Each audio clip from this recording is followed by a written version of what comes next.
அனைவருக்கும் வணக்கம். இந்த பகுதியில் நம்ம பார்க்க போறது மனித உடலில் பிரபஞ்ச சக்திகள். பிரபஞ்ச சக்திகள் அனைத்தும் மனித உட்பட்ட அனைத்து ஜீவராசிகளிலுமே நிறைந்துள்ளது. இதன் காரணமாகத்தான் திருமூலர் உன் உடம்பே ஆலயம் என்று கூறியுள்ளார். இந்த வாத பித்த கபம் எவ்வாறு மனித உடலில் உள்ளது என்பதை, வாத பித்த கப நிலைப்பாட்டின் தன்மையை இந்த பிரபஞ்சத்தின் ஐம்பூதங்களான மண், காற்று, நீர், நெருப்பு, ஆகாயம் இவற்றின் பிரதிபலிப்பு ஒவ்வொரு உயிரிலும் நிறைந்துள்ளது. சித்தர்கள் இதை தங்களுடைய பாடல்களில் அண்டத்தில் உள்ளதே பிண்டம், பிண்டத்தில் உள்ளதே அண்டம், அண்டமும் பிண்டமும் ஒன்றே அறிந்துதான் பார்க்கும் போதே என்று பாடியுள்ளார்கள். பொதுவாக எலும்புக்கூடு, நரம்பு, தசை, தமனி முதலியானவைகள் தான் மனிதன் என்று சொல்வது அறியாமை என்கின்றனர் சித்தர்கள். அண்டத்தில் அதாவது பிரபஞ்சத்தில் உள்ளது அனைத்தும் பிண்டத்தில் உள்ளது என்கிறார். பிண்டம் என்றால் உடம்பை குறிக்கும் பிரபஞ்ச சக்தியானது உடலில் கரு உற்பத்திக்கு முக்கிய காரணமாகிறது. சுக்கிலமும் சுரோனிதமும் இணையும் போது காற்று, நீர், நெருப்பு மூன்றும் சேர்ந்து மண் உரு கொண்ட உடலாய் மாறி உயிர் சேர்ந்து வாதம், பித்தம், கபம் என நிலைப்படுகிறது.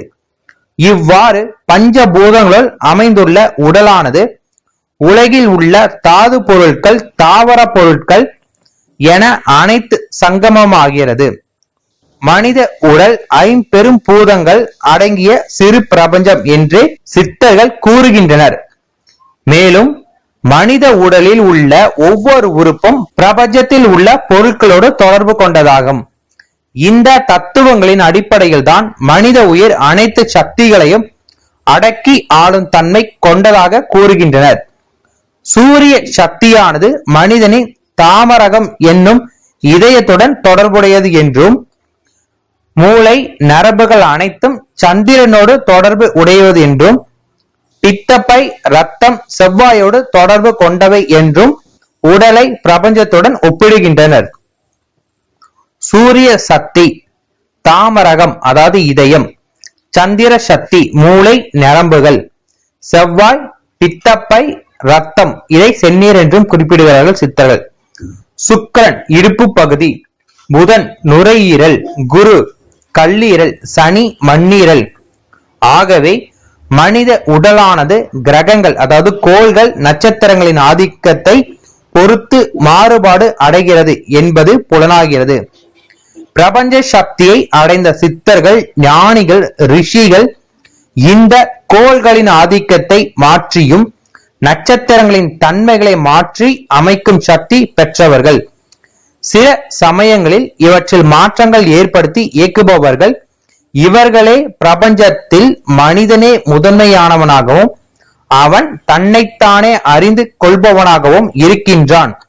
இதையே ஔவையார் அரிது அரிது மானிடராய் பிறத்தல் அரிது அப்படின்னு பாடியிருக்காங்க. இதனால தான் மனிதன் ஐம்பெரும் பூதங்களை அடக்கி ஆளும் சக்தியை பெற்று இயற்கையின் போக்கை இயக்கவும் மாற்றவும் வல்லவன் ஆகிறான் என்கிறார்கள். இந்த பிரபஞ்ச சக்தியை நம்ம அடையிறது வருமத்த மூலியமா. அதை பத்தி நம்ம தெரிஞ்சுக்க முடியும்.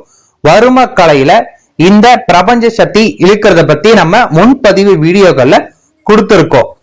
இது போல மனித உடலில் உள்ள நரம்பு மண்டலங்கள் ஆதாரங்கள் தொடர்பு உள்ளது போல் ஐம்பூதங்களின் ஆதிக்கமும் மனித சக்தியில நிறைந்துள்ளது.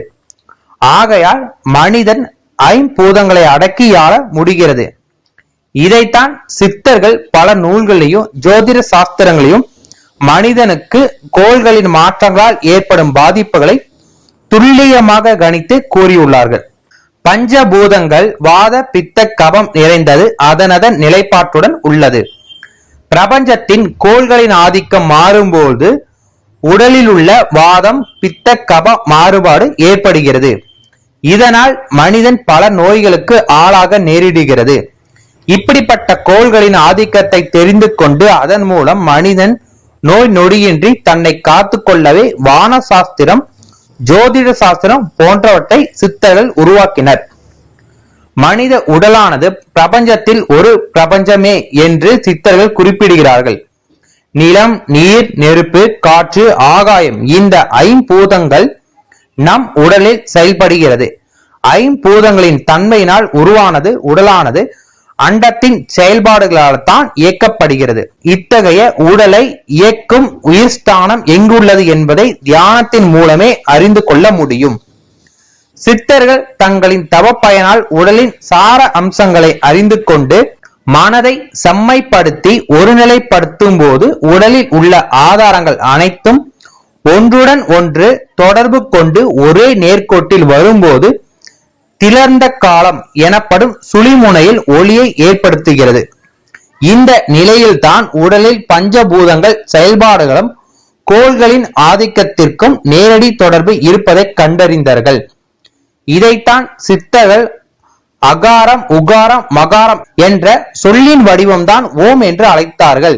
மனிதனின் முகம் ஓம் என்ற வடிவில் அமைந்துள்ளது என சித்தர்கள் கூறுகின்றார்கள்.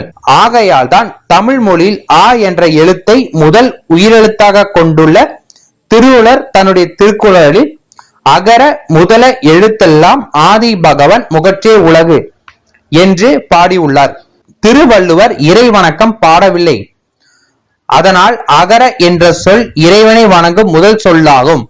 மனிதன் உடலில் பிரபஞ்சத்தை நன்கு அறிந்து அதனையே முதல் குரலில் முதல் வரியாகவும் இறைவணக்கம் பாடியுள்ளார். இந்த ஓங்கார சக்தி தான் உடலை இயக்கும் மாபெரும் சக்தி என்கிறார்கள் சித்தர்கள். இத்தகைய சக்தியை அடைந்து விட்டால் மனம் என்னும் அடங்காத குதிரையை அடக்கி அதன் மேல் சவாரி செய்வது போல் கம்பீரம் கிடைக்கும் என்றும் கூறுகிறார்கள். இதை அம் என்று இரு, இம் என்று இரு, என்று இரு என்றும் கூறுகிறார்கள். பிராண வாயுவின் செயல்பாடுகள் தான் இந்த வடிவில் தான் செயல்படுகின்றது. தவக்கோலத்தில் பிராணவாயுவை அம், இம், என்ற நிலையில் செயல்படுத்தினால் மூலாதாரத்தில் இருந்து எழும்பும், அதாவது குண்டலினியில் ஓங்கார சக்தி மேல் நோக்கி எழுந்து தனஞ்சயன் வாயுவை அடங்கியிருக்கும் இடத்திற்கு சென்று அங்கிருந்து சுழிமுனையை, அதாவது திறந்த காலத்தை அடைகிறது. இதனால் தான் சித்தர்கள் அண்ட சராசரத்தினை தங்களின் ஆற்றலினால் மாற்றி அமைக்க முடிந்தது. சாதாரணமாக மனிதன் உடலில் கிலேசம் என்ற நீர் உற்பத்தியாகிறது.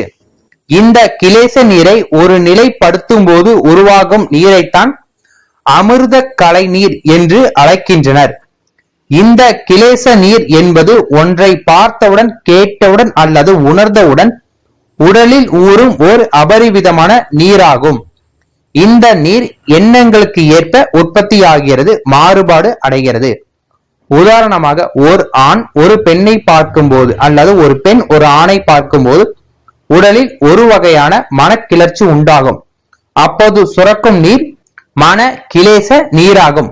அதுபோல் தொடும் போது, உணர்ச்சி வசப்படும் போது, இனிமையான பாடலை கேட்கும் போது என பலவிதமான எண்ணங்களை வெளிப்படுத்தும் போதும் உடலில் மாற்றங்கள் ஏற்பட்டு மனநிலை மாறி கிலேச நீர் உற்பத்தி ஆகிறது. இந்த கிலேச நீர் தான் அனைத்து செயல்பாட்டினை தூண்டும் சக்தியாக விளங்குகிறது. மூலாதாரத்தில் இருந்து உயிர் சக்தி சீற்றமாகி மேலே எழும்பி ஆதாரங்களை தூண்டி தனஞ்சயனை தொடும்போது கிலேசன் என்னும் அமிர்த நீர் உற்பத்தியாகிறது. இதைத்தான் சிவனின் தலையிலிருந்து உற்பத்தியாகும் கங்கை நீராக புராணங்கள் சித்தரிக்கின்றன. ஒருவரை பார்க்கும் போது, பேச தூண்டும் போது கிலேச நீர் அபரிவிதமாக தோன்றி எண்ணங்களை மேலோங்க செய்கிறது. அதிக மகிழ்ச்சி அடையும் போது ஆனந்த கண்ணீராக வெளிவருவதற்கும், துக்கம் அடையும் போது கண்ணீராக வெளிவதற்கும் இந்த கிலேச நீர் தான் காரணம். இந்த கிலேச நீர் வாத, பித்த, கப உடல் கூறுகளுக்கு தகுந்தவாறு மாறுகிறது. அப்படி மாறும்போது உடலில் அதிகப்படியான மாற்றங்கள் உருவாகிறது. ஐம்பூதங்களின் மொத்த உருவமே பிரபஞ்சம். இதுபோல் மனித உடலும் ஐம்பூதங்களான ஒரு சிறிய பிரபஞ்சம் என்கிறார்கள் சித்தர்கள். இதைத்தான் அண்டத்தில் உள்ளதே பிண்டத்திலும் உள்ளது என்கிறார்கள். இந்த பஞ்சபூதங்கள் எவ்வாறு மனித உடலை தீர்மானிக்கின்றன, அவற்றின் செயல்பாடுகள் என்ன என்பதை விரிவாக அறிந்து கொள்வோம். மண், நீர், நெருப்பு, காற்று, ஆகாயம் இவையே பஞ்சபூதங்கள். இவை அனைத்தும் ஒன்றுடன் ஒன்று சேர்ந்து உருவானதுதான் மனித உடல் என்னும் பிரபஞ்சம். மண்ணின் கூறுகள் மண்ணை பிருத்திவி என்று அழைக்கின்றார்கள். எலும்பு, தோல், நரம்பு, தசை, மயிர் இவை அனைத்தும் மனித உடம்பின் மண் கூறுகள் கொண்டவை.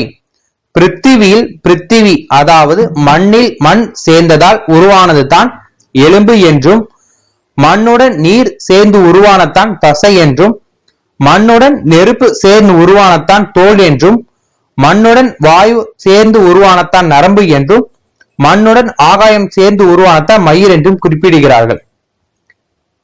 இனி வரும் பகுதியில் இந்த செயல்களை கொண்டு நாம் நமது எண்ணங்களையும் நமது சக்திகளையும் பிரபஞ்சத்தோடு எப்படி இணைப்பது என்பதை பற்றியும் பார்க்கலாம். நன்றி, வணக்கம்.